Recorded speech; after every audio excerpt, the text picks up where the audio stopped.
All right, here we go.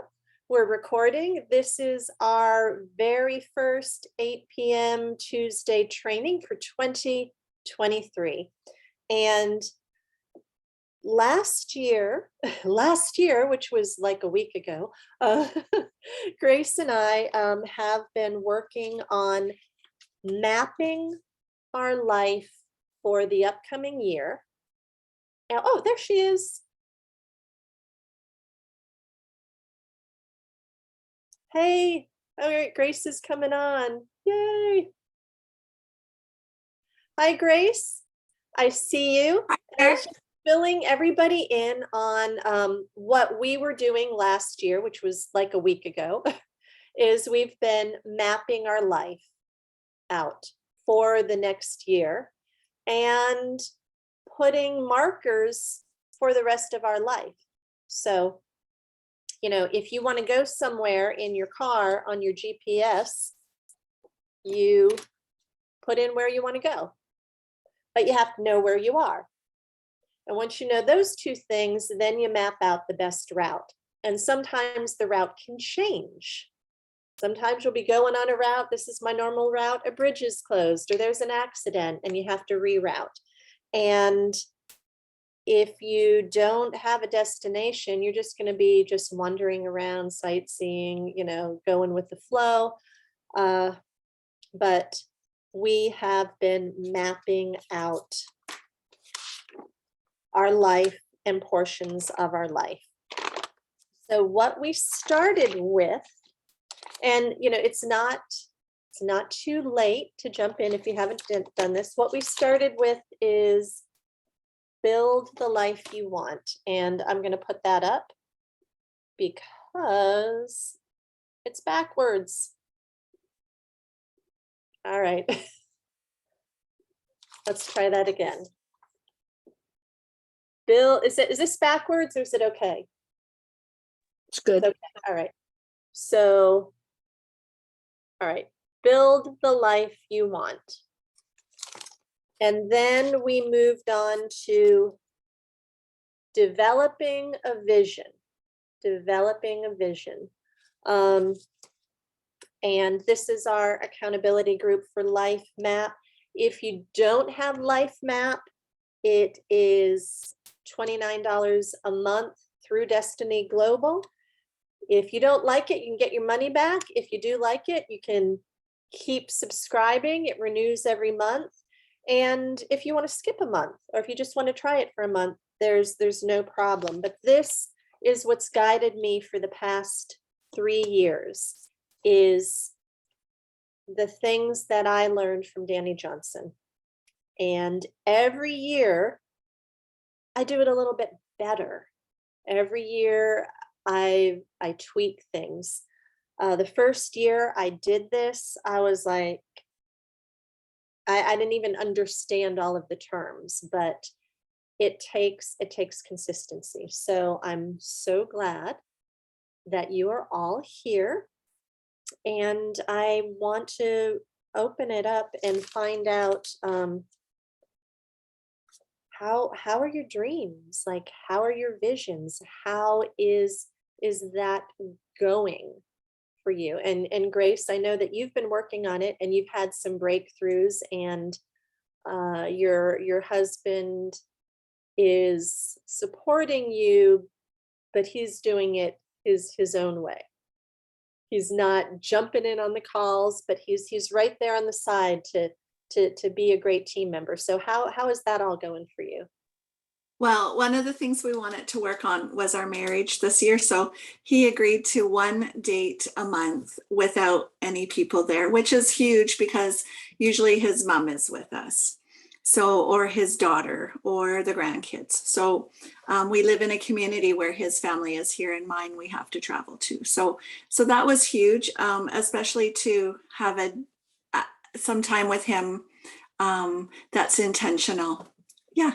I am excited about that. So tonight I came home from work and he went for a walk with me for 45 minutes and it is freezing outside.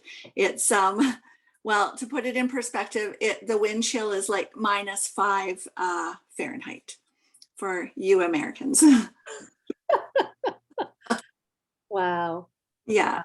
So it's cold, but he went with me and we had a good talk about mostly about all the things that are stressors for him. But I think that's okay because he doesn't always share what is stressing him out. So it was a good opportunity for him.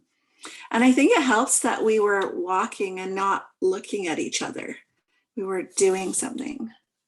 Yeah. That's awesome. Now, was this your date, or was this just time that you just happened to be able to get together and spend together? I have to ask him about that because I think a date includes food. so so I don't know. He might consider it the date. I have to double check with him. Okay. Yeah. That is he listening right now? No, he went out to pick up some food. Awesome. Okay. All right. So I'm just going to be real because this is the Money and Marriage edition. I believe most married men consider part of the date to be sex. So I'm not going to ask whether you had sex or not, but let's be real. Men typically like sex. So um, that is an absolute great way to start. Is you always have to define your terms, like Right. what is a date and what is going to be the date for you. That's for you guys to decide.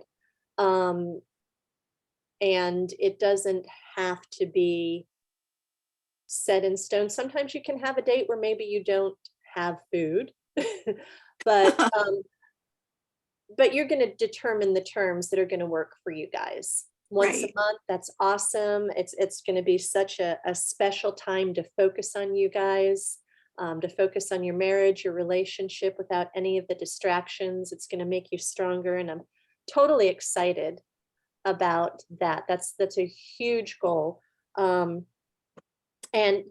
to build your marriage, because if you're not building it up, it's going to kind of crumble a little, and there's always ebb and flow. Yes. Now, with marriage, this is something that I learned when I was homeschooling. Men are all about the verbs, girls are all about the nouns.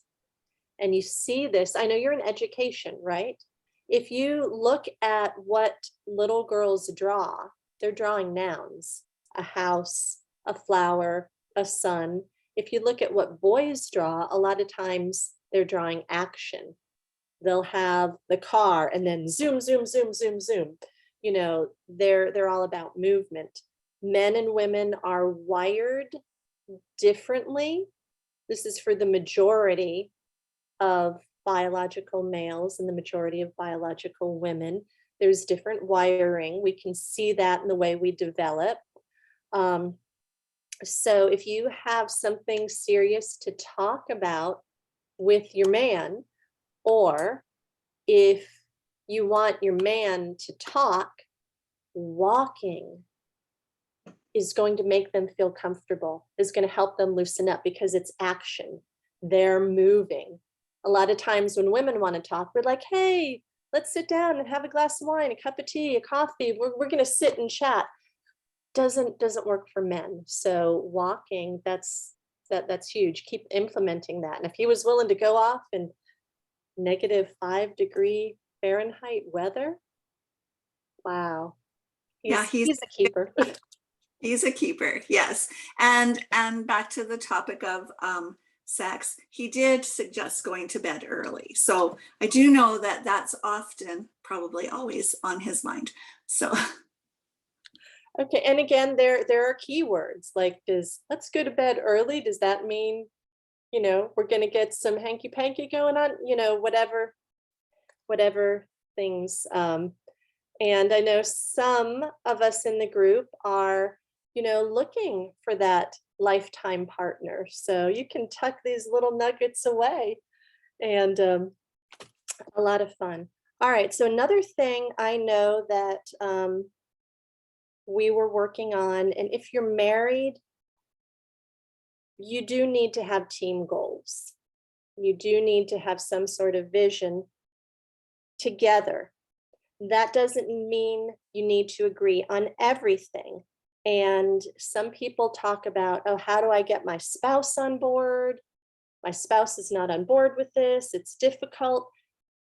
You need to let that go. You can't control another human being. You cannot control them. And it's a fool's errand to try and control them and get them on your page. So in a marriage, there's compromise, there's give and take. However, you can create an environment that is going to be beneficial for both of you guys. Just as an example, when I was paying off debt, and even now, we like to be good stewards of our money and we have a budget. He's Italian. He loves his wine.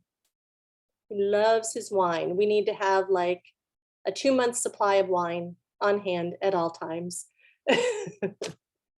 And that did not fit into my plan. What am I going to do? I'm going to adjust my plan so my plan does not involve controlling somebody else. So that's it. And creating the environment with a spouse who's not on board, because this was a question that I got recently. You just really need to love them where they're at, and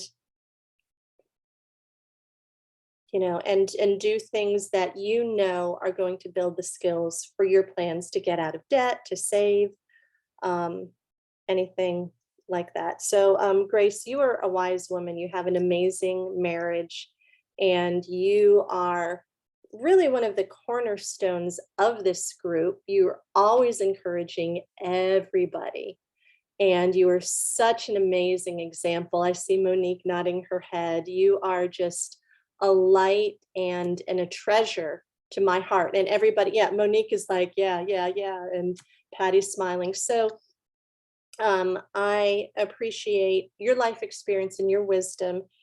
And I would love to hear any insights you have on the whole marriage, getting your spouse on board, to creating yearly goals or financial goals. Brad wasn't really on board at first with paying debt off, I think, because it looked very unattainable. But as soon as he saw that farm debt was included in that, then he got on board. It kind of reminds me of the post I read from Kayla today, where they're together, they're working together now to pay off their visa, but it's a debt that impacts our husband. So that really helped get him on board.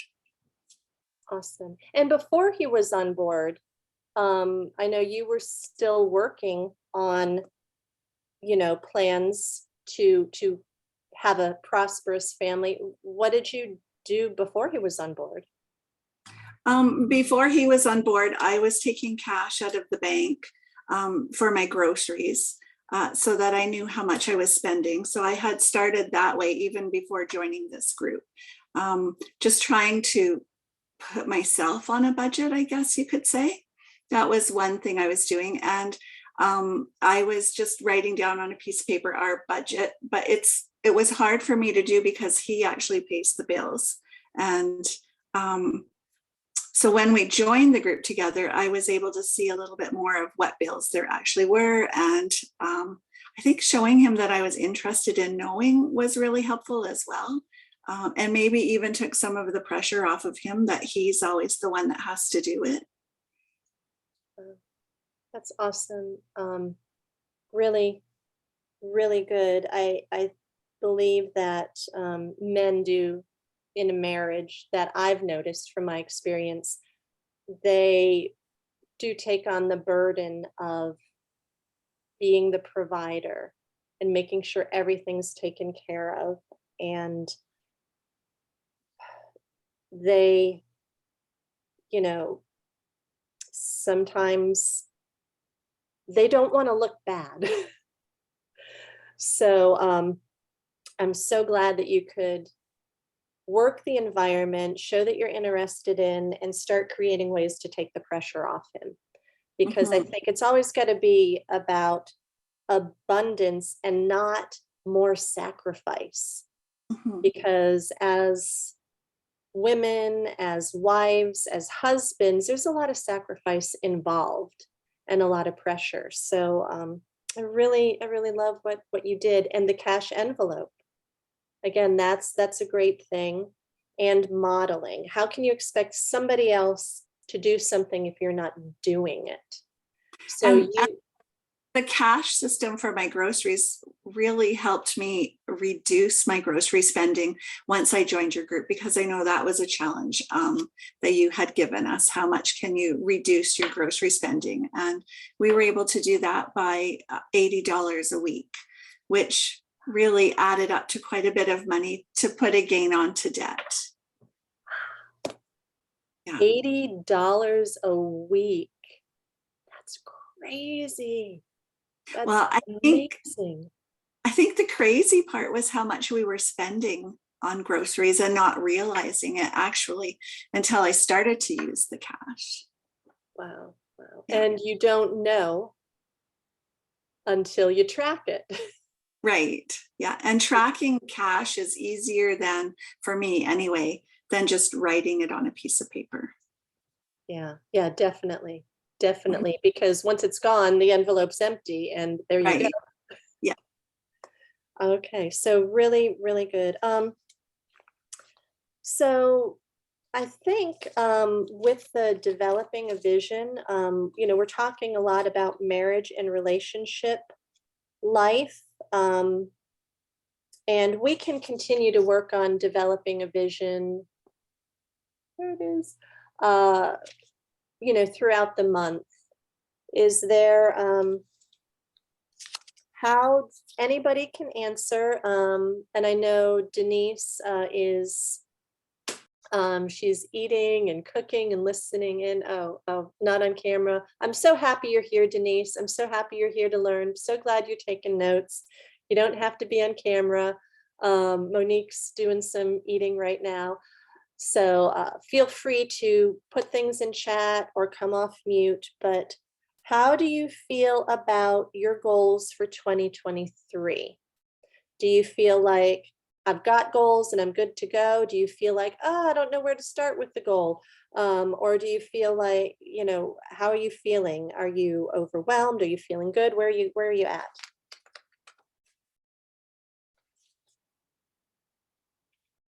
For me personally, excited, hopeful because of this group and Linda's group. I'm a little overwhelmed,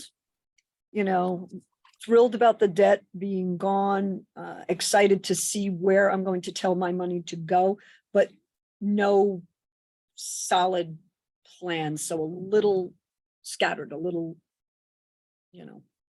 overwhelmed of where to start. Okay. Okay, I understand that. Um, Anybody else feeling the same? Okay. I think that one way to reduce the overwhelm is focus on 1 to 3 goals. Focus on 1 to 3 goals. You don't have to get all the goals done this week or this month or this year.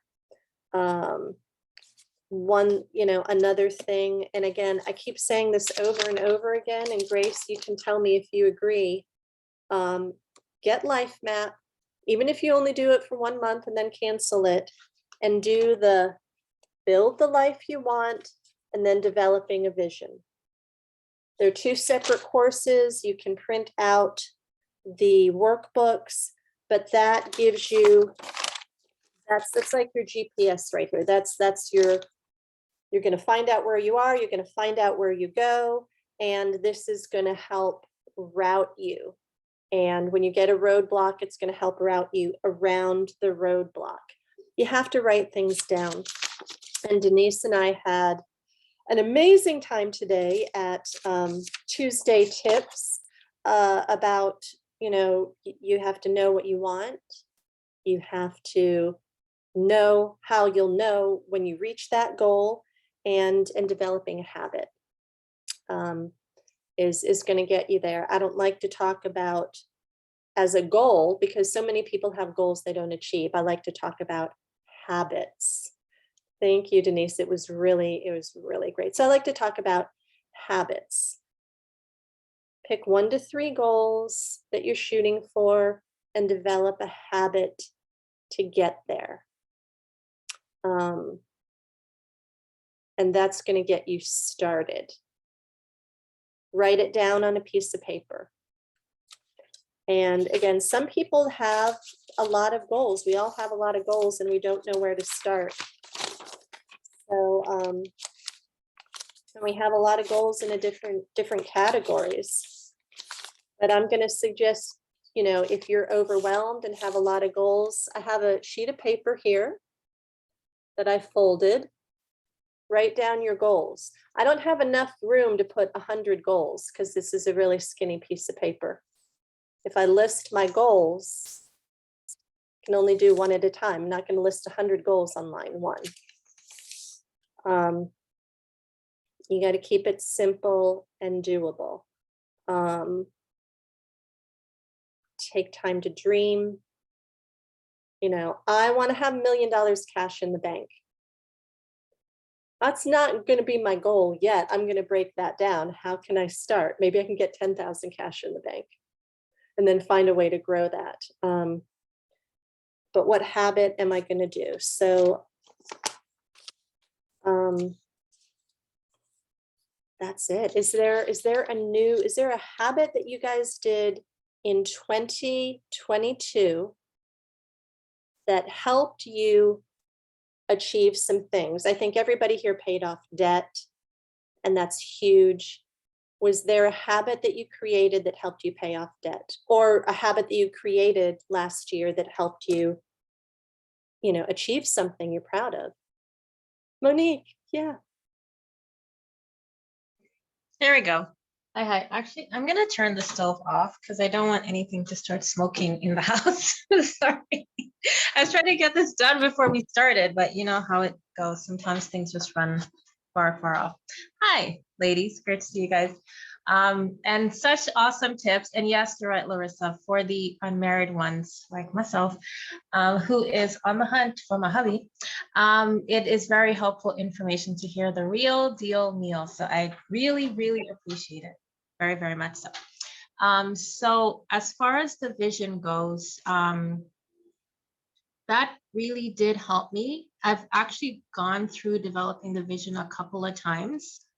And I have to say some of the things that are on there have actually come to pass.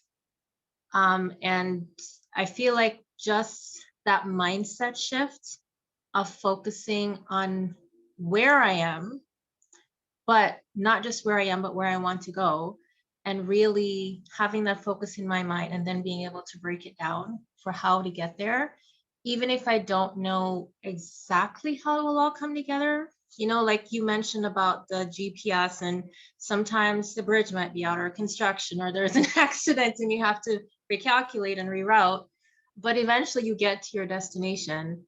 So that's something that really helped me a lot to achieve some goals that I thought were literally impossible because I tried so many times before and failed. And it actually did happen. I literally one day just sat on my computer and said, what do I want my life to look like in a year? And I wrote out all these crazy things. And some of the things actually did happen in less than a year. So the skill I would say that really helped me is just persistent. Being persistent with things that maybe don't quite go the way that I wanted to. Because I can make a list of things that I wanted to do or results I wanted to have, and I have to say, okay, Monique, stop. Are you still paying off debt? Yes. Okay, then that's what you need to do. Don't focus on what everyone else is doing and how long it's taking or anything like that. Just keep doing what you've been doing. Because the habit is formed now where if I'm not paying off debt, I'm like antsy about it because I want it gone. So that's helped me a lot. That's awesome. And when your debt is paid off, then you'll be in the habit of investing for your future wealth. And that's going to be a smooth transition, because you'll have built the habit of putting that money away, but now instead of paying the bankers, you're going to be paying yourself. All right, so I wanted to keep this pretty short, around 30 minutes. So I have one last thought to leave you, but before we do that, any questions, anything that you want to share as a victory, or any questions that you want some help on? I don't have a question. I just have a quick comment. One thing that I found really encouraging was keeping a list of my answered prayers and the goals that have actually happened. So an example of that is when I was first single, I had a goal to have a job working with a pension and benefits. I was working 7 part-time jobs at the time. And I took a picture of the hospital and put it in my prayer book and just told the Lord, you know, it would be really cool if I could get a job at the hospital. So, and today I do work at the hospital. So it's been really encouraging to me to keep a list of my answered goals, the ones that have happened, my answered prayers, and then I can look back at them all. And looking back at them all is really encouraging as well. Grace, that is amazing. And that is a perfect segue into exactly what I was going to say. It's like, it's like a mind meld. All right. So I was going to say, look back on 2022 and look at your victories. Look at your successes. Look at your answered prayers. Look at your achievements. If you haven't already done that, and Grace, sounds like you have with your answered prayers, Denise and Patty and Monique, if you haven't already done that, that's your homework.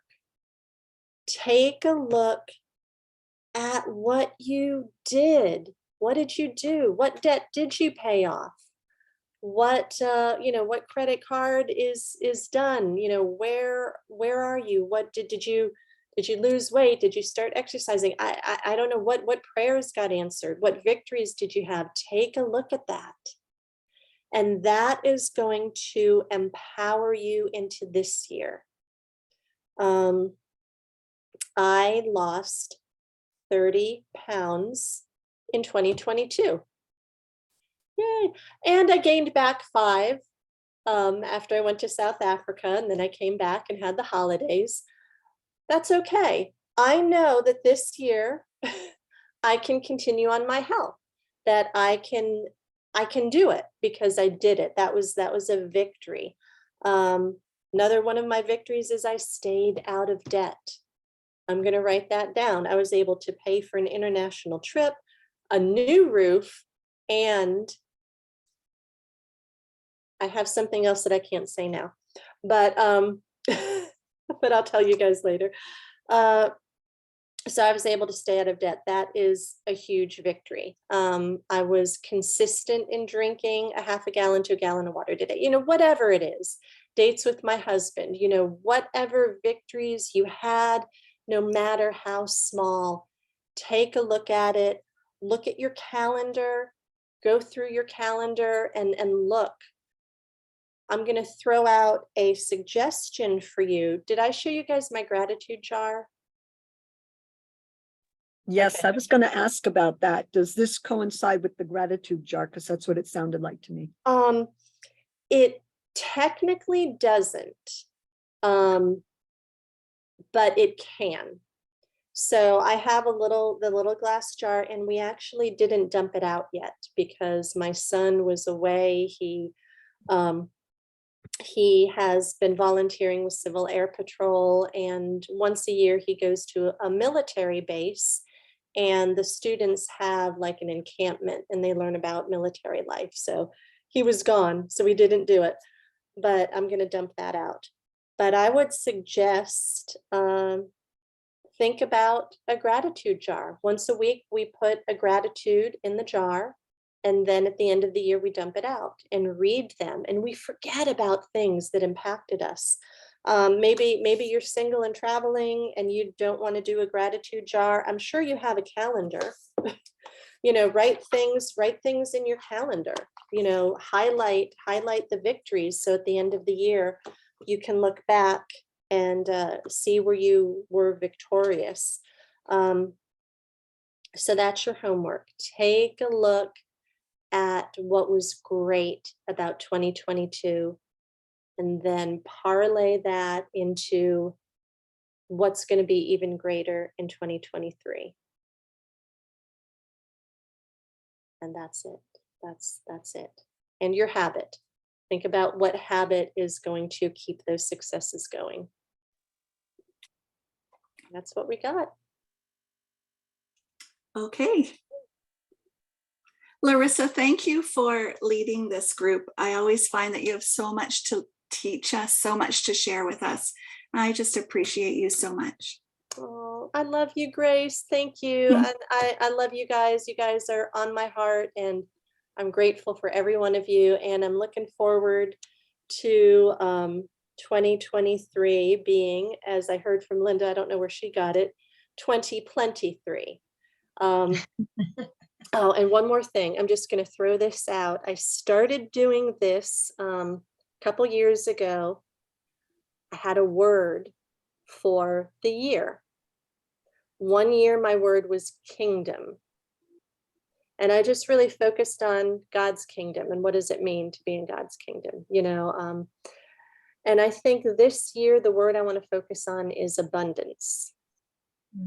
So if it helps you, maybe there's a key word that you want to be your word for 2023. I don't know. So we got the gratitude jar. We've got the take a look at your victories to parlay them into your goals for this year, and consider a word. Consider a word for you for the upcoming year. Warrior. All right, that's awesome. That's awesome. That is good. So warrior, that's going to program your mind. So if that helps, gratitude jar, parlay all of your victories into your goals for this year. And that's going to help you develop a habit. And then, hey, if you want to pick a word to be your word for this year, go for it. All right. Again, that's it. Thank you guys. Thank you for letting me throw that in on the tail end. I'm grateful for you, Denise and Patty. Thank you for being here. Monique, always great to see you. You're a huge encourager. And Grace, you rock. You are like the heart and wings of this group. I totally appreciate you. Thank you again for all that you do. So much wisdom. All right. Thank you so much. Take care, We'll see you everyone. guys next time. Thank you. Bye, Thanks. everybody. Have a great night. You See too. everybody.